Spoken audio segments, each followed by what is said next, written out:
زما نوم خو قاري محمد صادق حق پرست د لوګر اوسیدونکی یم. دا ګوره داسې یو انقلابي عملیاتو، دا داسې له جذبو نه ډک عملیاتو، دا یو تاریخي عملیاتو چې داسې یو ملک چې هغه نه دفاعي وسایل ولري نه وسایل ولري، په تس لاس باندې په یو ایټمي ملک باندې حمله وکړي.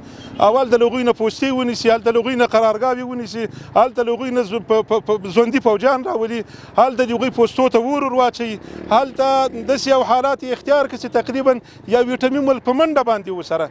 دا ډېر یو د افتخار ځای ده. دا موږ ته دا درس راکوي ټول عمر دپاره چې جنګ دا په وسله نه کیږي، جنګ دا په ایمان کیږي، دا په عزم او په اراده باندې کیږي. زموږ افغانان ډېر با عزمه خلک دي، ډېر قوي خلک دي. نو په دې مورال کې زموږ ټول افغان ملت د امارت اسلامي سره ولاړ ده.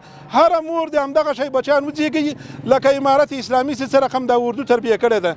زموږ فخر ده، زموږ افتخار ده، زموږ سترګې راوچتې کړلې سره. هغه تاریخ یې جوړ کړه، هغه تاریخ یې جوړ کړه چې داسې تاریخ موږ په دې 50 کلن 60 کلن تاریخ کې موږ داسې تاریخ موږ نه لرو سره.